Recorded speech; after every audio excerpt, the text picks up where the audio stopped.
Melanjutkan episode yang sebelumnya, Penatua Cheng Yun yang berusaha ingin meledakkan diri dan membawa Xiaoyan pun kaget karena Xiaoyan mampu untuk mengendalikan ruang. Dia tidak menyangka kalau Xiaoyan dapat mengendalikan ruang sehingga dia akan mati sendirian tanpa didampingi oleh Xiaoyan. Akibat aksi bunuh diri dari Cheng Yun membuat Hong Tianxiao pun menjadi kaget. Dia tidak menyangka kalau Cheng Yun akan meledakkan dirinya. Hong Tianxiao pun menjadi ketakutan akan sosok Xiaoyan, namun dia pun berpikir kalau Papilun Petir Angin tidak akan membiarkan salah satu penatuanya mati begitu saja. Sementara itu, boneka Iblis Bumi pun akan datang ke tempat Hong Tianxiao. Melihat boneka Iblis Bumi akan datang, Hong Tianxiao dan para ahli yang lainnya bergegas untuk melarikan diri. Boneka Iblis Bumi itu pun hendak mengejar Hong Tianxiao, namun pergerakannya dihentikan oleh Xiaoyan. Di sebuah tempat, nampak Han Pei, Han Yue, dan Han Sui pun memperhatikan pertarungan yang telah usai. Han Pei pun sangat menguji akan kekuatan Xiaoyan, jadi dia pun tidak akan turun tangan untuk membantu Xiaoyan. Mendengar ucapan dari kakeknya itu membuat Han Yue dan Han Sui pun lega. Namun mereka pun dikejutkan oleh gerombolan Hong Tianxiao yang melarikan diri. Han Pei pun punya firasat buruk tentang ini. Kematian Cheng Yun akan dipublikasikan segera. Dengan kematian Cheng Yun, ada kemungkinan Papilun Petir Angin pun tidak akan tinggal diam. Mungkin mereka akan mengirim orang-orang kuat untuk mengejar dan mengepung Xiaoyan, ucap Han Fei. Mendengar itu, Han Yue pun menjadi cemas, lalu dia pun memohon agar kakeknya membantu Xiaoyan. Melihat kekhawatiran dua cucunya itu, Han Pei pun berkata kalau Xiaoyan telah berjasa kepada klan Han. Dia pun telah melihat kalau Xiaoyan berhasil menghancurkan pondasi dari klan Hong. Selama ini klan Hong terlalu kuat dan selalu menindas orang, ucap Han Pei. Han Pei pun berkata kalau dia akan membantu Xiaoyan sebisanya. Mendengar ucapan dari kakeknya itu membuat Han Yue dan Han Sui pun lega. Dalam hatinya, Han Pei pun bergumam, bisa-bisanya Xiaoyan membuat dua cucunya yang cantik itu tergila-gila kepadanya. Lalu Xin pun beralih ke tempat pertarungan Xiaoyan dan Cheng Yun yang telah selesai. Tubuh Cheng Yun memang telah hancur, tapi Xiaoyan tidak percaya. Penatua Cheng Yun memang licik. Kau membiarkan tubuhmu sendiri hancur dan meninggalkan jejak jiwa untuk melarikan diri, ucap Xiaoyan. Setelah ucapannya itu, lalu Xiaoyan pun menjentikan api surgawi. Sekelebat jiwa sosok pun melarikan diri, namun sosok itu pun tidak bisa melarikan diri dari hisapan tangan Xiaoyan. Xiaoyan, tolong jangan bunuh aku, ucap Cheng Yun. Anda tidak ingin menyinggung Papilun Petir Angin, ucapnya. Di sisi yang lain, Xiaoyan pun I don't care dengan ucapan Cheng Yun.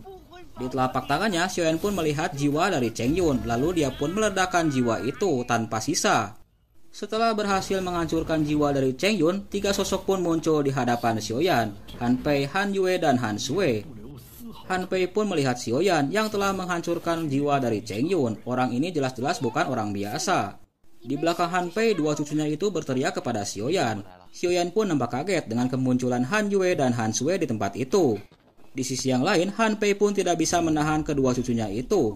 Sementara itu, Han Yue pun memuji Xiaoyan. Satu orang dapat mengalahkan kepungan dan penindasan dari Cheng Yun dan klan Hong. Kakak perempuan senior bercanda, ucap Xiaoyan.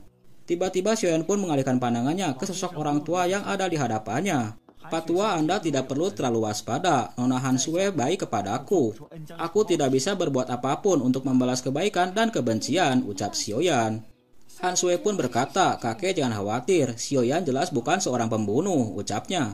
Di sisi yang lain, Han Pei pun nampak malu. Lalu dia pun memperkenalkan dirinya kalau dirinya adalah leluhur dari klan Han bernama Han Pei. Dia pun berkata kalau Xiaoyan tidak perlu terlalu hormat kepadanya. Karena Anda aman dan sehat, lalu aku akan membawa kedua gadis ini untuk kembali dulu, ucap Han Pei. Dan jika ada peluang di masa depan, saya akan kembali ke teman muda untuk meminta nasihat, ucapnya. Mendengar ucapan sopan dari Han Pei, Xiaoyan pun hanya bisa menakupkan kedua tangannya, lalu dia pun tersenyum kepada kedua gadis itu. Di sisi yang lain, Han Sui pun mengingatkan agar Xiaoyan lebih berhati-hati terhadap Papilun Petir Angin dan segera mungkin keluar dari dataran tengah.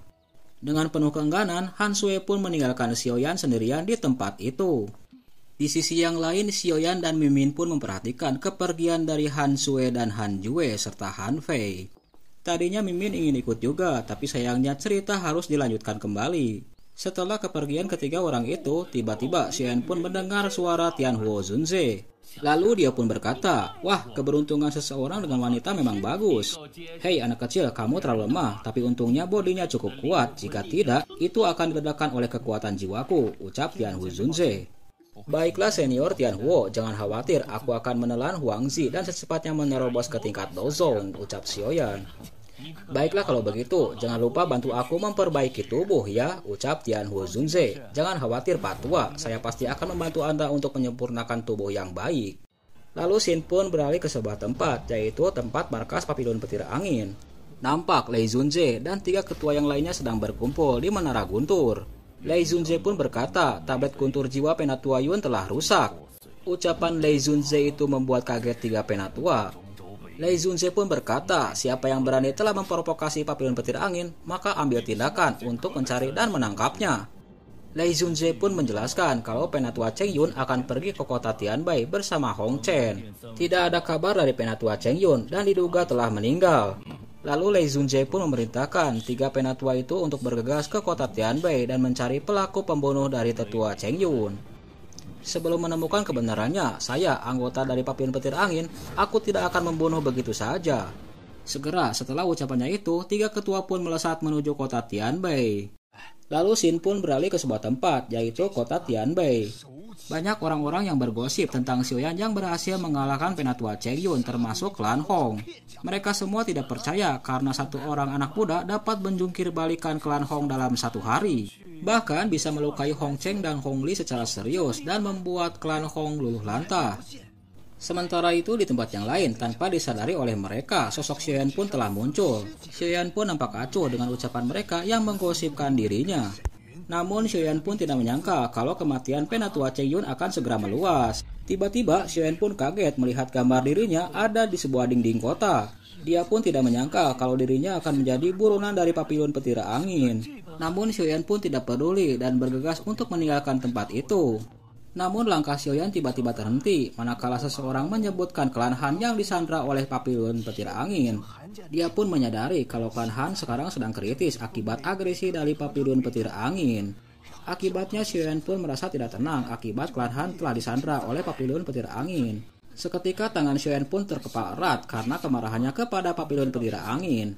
Sementara itu di tempat yang lain, orang-orang yang menggosipkan tentang Xiaoyan merasa ragu, bahkan Xiaoyan tidak akan datang ke kota Tianbai, apalagi untuk menyelamatkan klan Han yang telah dikepung oleh Papillon Petir Angin. Dalam langkahnya Xiaoyan pun bergumam dalam hatinya, segala sesuatu yang terjadi kepada keluarga Han terjadi karena aku, saya tidak bisa hanya duduk untuk menontonnya. Mendengar ucapan dari Xiaoyan, Tianhuo Zunze pun hanya tertawa. Lalu dia pun berkata, jangan khawatir, saya akan memastikan Anda baik-baik saja, ucapnya. Ucapan dari Tianhuo Zunze itu membuat Xiaoyan pun menjadi tenang. Lalu dia pun melesat meninggalkan tempat itu. Di sisi yang lain, orang-orang yang menyaksikan itu tampak kaget. Mereka semua tidak sadar kalau itu adalah sosok Xiaoyan yang mereka bicarakan. Lalu Xin pun beralih ke sebuah tempat, yaitu kediaman dari keluarga Han. Nampak seluruh keluarga Han sedang dijaga oleh para ahli dari Papillon Petir Angin. Semua orang dari klan Han disandra, termasuk leluhur mereka, Han Fei. Sementara itu di sisi yang lain, Han Yue dan Han Sui pun harap-harap cemas. Han Sui pun berkata, kakak, apa kamu bilang dia akan datang, ucapnya. Mendengar ucapan dari Han Sui, Han Yue pun nampak bingung. Mungkin dia akan datang, ucap Han Yue sambil mengusap kepala dari adiknya itu. Namun Han Sui pun berkata, kalau dia berharap agar Xiaoyan tidak datang ke tempat itu. Dia melihat kalau Papillon Petir Angin terlalu kuat.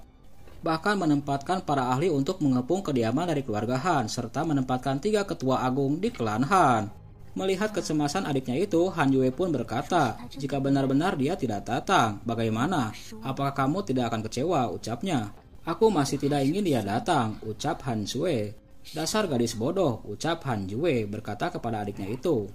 Di tempat yang lain, para ahli dari Papillon Petir Angin pun bergosip tentang Xiaoyan. Mereka sudah menunggu beberapa hari di klan Han, namun Xiaoyan tidak muncul juga. Apakah dia pengecut? Mereka pun nampak menggibah dengan 2 orang anak gadis dari keluarga Han yang masih sendiri. Kedua orang itu memiliki pemikiran yang cabul terhadap Han Yue dan Han Sui. Di sisi yang lain, Han Tian yang mendengar obrolan itu menjadi marah. Tanpa diduga, Papillon Petir Angin mereka semua adalah orang jahat, ucap Han Tian. Mendengar itu, seorang ahli dari Papillon Petir Angin pun mencibir. Hei orang tua, itu benar-benar menganggap dirinya sebagai manusia. Hanya keluarga Han belaka. Di mata saya dan Papillon Petir Angin, Anda hanyalah seekor katak di dalam sumur. Di tempat yang lain, Han Tian yang mendengar hinaan itu tak tahan lagi, lalu dia pun melesat untuk menghajar ahli itu. Namun tiba-tiba sebuah petir pun menyambar Han Tian sehingga Han Tian pun tersungkur. Kejadian itu membuat Han Chi pun menjadi marah. Mungkinkah papilun petir angin bermartabat menjadi tercela? Umpatan dari Han Chi itu membuat salah satu ketua pun berucap, "Keluarga Han Anda tidak memenuhi syarat untuk mengomentari papilun petir angin," ucap ketua itu. Mendengar ucapan itu, Han Sui pun menjadi murka. "Itu sangatlah penipu," ucapnya. Ucapan dari Han Sui itu membuat salah satu ketua dari papilun petir angin pun menjadi marah. Dengan kekuatannya dia pun menekan Han Chi, Han Tian, dan yang lainnya. Setelah mengalami penyiksaan secara singkat, akhirnya mereka pun menyadari kalau klan Han tidak berdaya untuk menghadapi papilun petir angin. Di sisi yang lain, Han Sui pun nampak kesal, dia tidak bisa berbuat apa-apa. Sementara itu Han Yue pun mulai mendekati Han Sui. Dia pun berusaha untuk menenangkan kemarahan dari adiknya itu. Tiba-tiba kota Tianbei pun turun hujan. Guntur saling bersahutan di atas langit. Serentak hujan itu pun turun dengan deras di kota Tianbei, termasuk kediaman dari keluarga Han. Hujan itu seperti mengisyaratkan tentang hati semua dari keluarga Han yang teraniaya oleh papilun petir angin. Di tempat yang lain, Han Yue pun mengajak adiknya itu untuk segera masuk dan berteduh. Namun Han Sui tetap bandel untuk menunggu di tempat itu, menunggu keajaiban agar Xiaoyan datang ke tempat itu untuk menyelamatkannya. Di tempat yang lain, para ahli dari papilun petir angin pun mentertawakan apa yang dirasakan oleh Han Sui. Setelah lama menunggu, akhirnya Han Sui pun pasrah kalau Xiaoyan tidak akan datang untuk menyelamatkannya. Lalu dia pun bergegas untuk meninggalkan tempat itu. Tiba-tiba langkah Han Sui pun terhenti manakala suara petir pun menggelegar. Refleks kepala Han Sui pun berbalik dan melihat sosok Xiaoyan. Akhirnya sosok Xiaoyan pun muncul di hadapan semua orang, termasuk para ahli dari papilun petir angin. Kemunculan Xiaoyan dengan suan besarnya itu membuat semua orang pun menjadi kaget, tak terkecuali Han Yue dan Han Sui. "Itu dia," ucap Han Sui. Dia nampak senang dengan kedatangan Xiaoyan ke tempat itu. Namun seketika pemikirannya pun menjadi murung. Sementara itu di tempat yang lain, para ahli dari papilun petir angin pun telah bersiap untuk mengepung Xiaoyan dari segala arah. Melihat itu, Xiaoyan pun mencibir, "Papilun petir angin melakukan hal yang memalukan. Bukankah tujuannya hanya untuk memaksaku muncul?" ucap Xiaoyan. Mendengar itu, ahli dari papilun petir angin pun mencibir, "Dia memiliki tulang punggung. Sayang sekali kamu akan mati di sini hari ini," ucapnya. Setelah ucapannya itu, lalu dia pun memerintahkan lusinan orang ahli dari papilun petir angin untuk menghajar Xiaoyan. Sementara itu di tempat yang lain, Xiaoyan pun telah bersiap dengan suan besarnya, lalu dia pun menghajar satu persatu para ahli dari papilun petir angin. Bahkan lusinan tombak petir dari papilun petir angin pun tidak bisa menghajar Xiaoyan. Tiba-tiba Xiaoyan pun menghantamkan suan besarnya dan keluar naga api yang sangat ganas. Naga api itu pun langsung melukai para ahli dari papilun petir angin. Akhirnya Xiaoyan pun berhasil mengalahkan lusinan para ahli dari papilun petir angin. "Orang-orang yang tidak relevan ini tidak diperlukan lagi," ucap Xiaoyan. Setelah berhasil menghabisi para ahli dari papilun petir angin, lalu Xiaoyan pun bergegas untuk menghadapi 3 ketua agung. Xiaoyan pun berucap, "3 ketua yang hebat ingin menangkap saya. Saya khawatir saya harus melakukannya sendiri," ucapnya. Di tempat yang lain, 3 ketua agung dari papilun petir angin pun memandangi sosok Xiaoyan. Mereka pun mulai mengamati dan mencermati kekuatan dari Xiaoyan. "Sejak aku bertiga menjadi ketua agung dari papilun petir angin, kamulah yang pertama yang bisa membuat kami bekerja sama untuk menangkapmu." Mendengar ucapan itu, Xiaoyan pun hanya tersenyum dingin, lalu dia pun berkata, "Papilun petir angin sangat menghargai saya. Aku tidak menyangka sebenarnya mereka mengirim 3 dozong untuk menangkap junior seperti saya," ucap Xiaoyan. "Dapat membunuh ketua Cheng Yun, tentu saja Anda bukan orang biasa-biasa saja," ucap ketua itu. "Itu salahnya sendiri," ucap Xiaoyan dengan ketus. Mendengar ucapan dari Xiaoyan, salah satu ketua pun menjadi marah. "Mengapa repot-repot berbicara dengannya? Tangkap dulu lalu bicarakan. Tunggu sampai semangat juangnya menghilang, dipenjarakan di bawah pagoda," ucapnya. "Anda bertiga tidak mempunyai kualifikasi untuk menangkap saya." Lalu Xiaoyan pun mengeluarkan boneka iblis bumi dari cincinnya. Sejenak, 3 ketua agung dari papilun petir angin itu pun menjadi kaget. "Boneka dengan kekuatan dojong bintang 5 memang langka," ucapnya. Sementara itu di tempat yang lain, Xiaoyan pun telah meminjam kekuatan dari Tianhu Zunze. Seketika, 2 kelopak matanya berubah menjadi api kemerahan. Sontak saja kekuatan spiritual Xiaoyan itu membuat kaget ketiga penatua agung. "Kekuatan jiwa yang begitu murni," ucap mereka. Lalu ketua itu pun memanggil Hong Tianxiao. "Hei Hong Tianxiao, kesinilah," ucap ketua itu. Sosok Hong Tianxiao pun muncul di hadapan Xiaoyan dengan penuh kemarahan. Di tempat yang lain, Xiaoyan pun memandangi sosok Hong Tianxiao yang penuh kebencian kepadanya. Lalu Xiaoyan pun memerintahkan boneka iblis bumi untuk menghadapi Hong Tianxiao. Di tempat yang lain, Hong Tianxiao pun memastikan kalau dia bisa mengatasi boneka iblis bumi milik Xiaoyan. Lalu dia pun melesat untuk menghadapi boneka iblis bumi.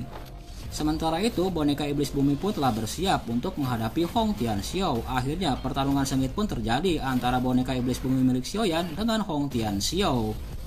Di tempat yang lain, 3 ketua agung dari Pavilion Petir Angin pun telah bersiap untuk menghadapi Xiaoyan. Mereka pun berkata untuk menghadapi Xiaoyan, mereka akan menggunakan sebuah formasi, yaitu 9 guntur surga. Mendengar perintah dari 3 ketua agung, serentak para ahli dari Pavilion Petir Angin itu pun membentuk sebuah formasi. Pilar-pilar petir itu pun langsung melesat ke atas langit dan membentuk sebuah runai. Runai itu ternyata membuat sebuah ruang penjara untuk menghalangi gerak Xiaoyan. Segera petir kilat yang cukup besar pun menyambar ke segala arah. Di sisi yang lain, Xiaoyan pun telah menyadari kalau formasi itu telah mengisolasi dirinya agar tidak bisa kabur. Di tempat yang lain, Han Qi pun memperhatikan Xiaoyan yang terkurung. Mereka sebenarnya memblokir tempat itu. Sementara itu, di dalam formasi, 3 ketua agung pun telah bersiap untuk menyerang Xiaoyan.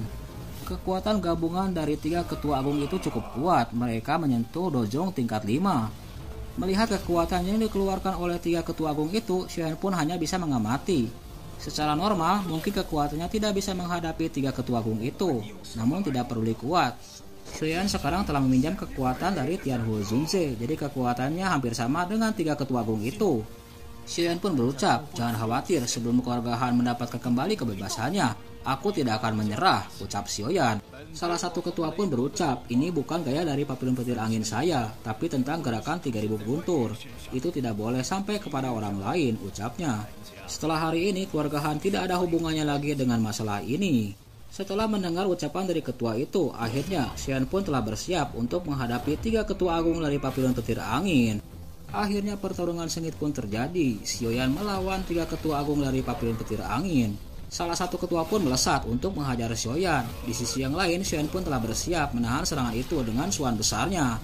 Lalu ketua itu pun menambah daya dobraknya untuk menghantam lagi Xiaoyan. Di sisi yang lain, Xiaoyan pun tidak kuat untuk menerima pukulan dari ketua itu, lalu dia pun mundur. Namun selama beberapa saat, Xiaoyan pun melesat dan mengalihkan fokus serangannya kepada salah satu ketua yang lainnya. Ketua yang diserang oleh Xiaoyan secara mendadak itu pun kewalahan. Di tempat yang lain, salah satu ketua pun ikut membantu untuk menghadapi Xiaoyan. Akhirnya 2 ketua agung itu pun berjibaku untuk menghadapi Xiaoyan. Namun salah satu dari mereka telah bersiap melemparkan sesuatu kepada Xiaoyan. Di tempat yang lain, Xiaoyan pun harus menerima serangan kuat dari salah satu ketua itu. Namun Xiaoyan pun tidak menyangka akan ada pukulan secara diam-diam yang mengarah kepadanya. Akibatnya pukulan dari ketua itu pun mengenai tubuh dari Xiaoyan, namun hanya bayangan saja yang dipukul oleh ketua itu. Di sisi yang lain, Xiaoyan pun telah melesat meninggalkan avatarnya untuk diserang oleh salah satu ketua. Lalu Xiaoyan pun menggunakan teknik langkah 3000 petir untuk menghadapi salah satu ketua yang hendak menyerangnya. Suan besar pun langsung diarahkan Xiaoyan untuk menghajar ketua itu sampai nyuksruk. Salah satu ketua pun berteriak kepada ketua Lei. Di tempat yang lain, ketua Lei pun telah bersiap dengan formasinya untuk menghadapi Xiaoyan. Seketika, formasi itu pun mengeluarkan kilatan-kilatan petir untuk menghajar Xiaoyan. Di tempat yang lain, Xiaoyan pun telah bersiap dengan langkah 3000 petirnya.